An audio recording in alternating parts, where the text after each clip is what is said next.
오유형 관찰하는 사람. 오유형은 무엇이든 알려고 하고 이해하려고 해요. 무엇이든 알려고 한다는 게 일이든 사랑이든 아니면 자신의 감정까지도, 자신의 마음까지도 머리로 알려고 하고 이해하려고 한다고 보면 돼요. 이 사람들의 행동 방식은 자급자족하려는 욕구가 기본적으로 있어요. 뭔가 고장나거나 고쳐야 될 때, 보통 이런 문제가 생겼을 때 여러분들은 어떻게 해요? 오유형들은 기본적으로 스스로 해결하고자 할 거예요. 이 사람들은 가능만 하다면 농사도 스스로 지어서 쌀을 수확해서 밥을 해먹고 생활 전반의 모든 하나부터 열까지를 다 스스로 하려고 할 거예요. 누군가에게 부탁한다기보다 스스로 해내려는 방식을 택합니다. 감정에 몰입하거나 침해받는 것을 회피하는 욕구에 의해서 행동하기 때문에 감정적으로 상황에 빠져들어가거나 반응을 일으키면은 회피하려는 태도를 보이고 그 모습을 통해서 한 발 빼고 있는 듯한 인상을 받거나 할 거예요. 여러 번 이야기를 하겠지만 5유형, 6유형, 7유형은 머리 중심의 유형들이고 이들의 중심 화두는 두려움이에요. 5유형은 두려움이 많고 사람들의 존재에 지나치게 예민해요. 위에서 얘기했던 감정에 몰입하거나 침해받는 경우가 사람들 존재 자체에서 근간을 하기 때문이죠. 정보를 모으고 혼자서 자기 관심사를 추구하는 것을 좋아해요. 제대로 해야 돼요. 몰입을 해야 되기 때문에. 그런 이유로 혼자를 이제 택하는 거고 어떤 사람들에 대한 깊이나 그런 것보다는 우선순위를 선택을 하는 거죠. 오유형은 앞서 이야기한 것처럼 자급자족하는 면이 있기 때문에 문제가 있어도 스스로 해결할 만큼 자기 자신을 의지하는 편이에요. 정보를 모으고 혼자서 자기 관심사를 추구하는 그 상태가 집중이 돼서 독서나 업무에 몰입할 때는 먹고 자는 등의 일상생활도 귀찮아합니다. 지나치게 감정적이거나 참견을 많이 하는 사람, 그리고 화를 잘 내거나 공격적인 사람은 좋아하지 않아요. O형의 사람들은 예민하기 때문에 화를 낼 때 폭발하는 그 에너지가 예민한 O유형에게는 마치 폭력으로 다가오는 것처럼 공격적으로 느껴져요.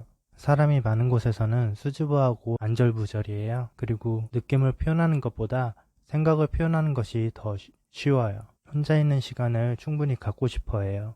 먼저 누군가에게 다가가기보다는 상대가 다가오기를 기다리는 편이에요. 가끔은 화를 내는 것이 충분히 옳다고 느껴요. O유형의 사람들은 기본적으로 에너지가 적고 타인에게 영향을 입히는 것을 선호하지 않기 때문에 필요한 상황에서도 잘 할 수 없는 경우가 많아요. 그래서 O유형들이 통합을 이루어서 8유형의 기운을 가져오게 되었을 때 그때 비로소 필요한 시기에 필요한 상황에 필요한 만큼 화를 낼 수 있게 됩니다. 미처 깨닫지 못하다가 시간이 지나 혼자 있을 때 비로소 그때 느낀 감정을 깨닫곤 해요. O유형과 관계를 맺을 때 원하는 피드백이 안 오거나 예상되는 반응이 없을 경우엔 기다려주는 것이 필요해요. 가족이나 지인과 함께 있는 경우 외에는 모임이나 잡담이 그렇게 재밌지 않아요. 여기서 얘기하는 가족이나 지인은 편안함을 느낄 수 있는, 안심할 수 있는 월형들이 화두인 두려움이 발생하지 않는 존재들과 함께여야 성립이 돼요. 개인적인 질문을 받는 것을 별로 좋아하지 않아요. 사적인 이야기가 부담스럽다는 거죠. 누군가 내 지식의 진가를 알아주면 기분이 좋아요. 이 사람들의 관계가 좋게 하기 위해서 칭찬을 하거나 좋은 점들을 이렇게 이야기할 때 외모라든지 몸매라든지 그런 외적인 거나 옷차림 패션이라든지 아주 일시적으로 좋을 수도 있겠죠. 근데 대체로 크게 그런 부분에 대해 관심 없고 오히려 그거에 대해서 의식하고 생각하게 되고 그들이 갖고 있는 어떤 생각이나 그런 지식, 지혜에 대해서 알아준다면 그게 이들에게 진정으로 기분을 좋게 만들어줘요. 사람들과 대립하는 상황에 말려들지 않으려고 노력해요. 누가 옳고 누가 그르다는 것을 알고 있어도 사람들과 대립하는 상황에서는 에너지가 밀려 들어오고 밀고 나가야 하고 하기 때문에 이런 상황 자체에 말려들지 않으려고 노력을 한다든지 실제 말려들었을 때도 예를 들어서 오해로 인해서 이런 대립이 만들어졌다고 하면은 오해를 풀지 않고 도망친다든지 해명하지 않는다든지 하는 선택을 할 수도 있어요. 오해와 해명 등으로 이제 시간이 소모되는 것보다 오해를 남겨둔 채로 그 상황 자체를 없애고 싶은 마음이 더 클 수도 있어요. 내가 말하기 전에 사람들이 내 생각이나 감정을 아는 것을 좋아하지 않아요. 창피한 곳을 들킨 것처럼 불편해지고 힘들어해요. 수천 명 관중 앞에 있는 무대에서 알몸으로 있는 듯한 느낌을 받거나 지뢰밭에 맨발로 서 있는 듯한 기분이 들어요.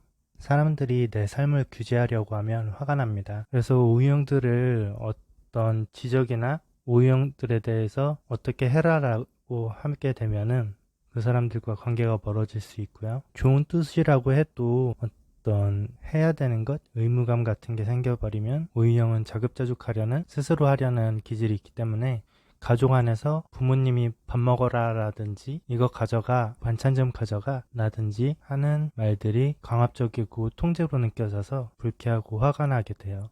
이들은 냉소적이고 따지기 좋아하는 경향이 있어요. 어떤 감정이 있어서라기보다는 무엇이든 알려고 하고 이해하려는 특성에서 오는 거라고 보면 될 거예요. 먼저 생각하고 말하는 편이어서 생각이 완벽하게 정리되기 전에는 말을 하지 않아요. 특히 긍정이든 부정이든 선택을 하라고 물어본다든지, 특히 의견을 물어볼 경우에는 재촉하게 되면은 이 사람들은 선택을 해야 되는 상황 자체를 회피하거나 그 상황 자체를 없애려고 하거나 선택하지 않거나 부정적인 선택을 하는 경우가 많게 돼요. 왜냐하면 생각이 완벽하게 정리되지 않았기 때문이죠. 오유형 자신들도 가끔은 사교적이었으면 좋겠다는 생각을 해요. 고기를 좋아하는 사람이 야채를 싫어하다가도 몸에서 당겨하는 경우가 있잖아요. 몸의 밸런스를 맞추려는 그런 반응들처럼 관계에 있어서도 그런 밸런스가 필요하다고 체감적으로 올 때가 있는 것 같아요.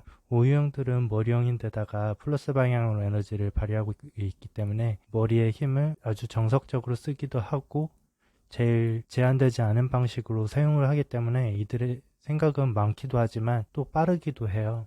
그 속도들 때문에 사람들과 같이 생각하고 있는 듯 보여도 이들의 생각의 속도가 더 빠르게 진행이 돼요. 앞서 가끔은 사교적이었으면 좋겠다고 생각을 한다고 했잖아요. 말 그대로 가끔이고 그 외에는 아니어서 사교적인 모임에는 그렇게 관심이 있지 않아요.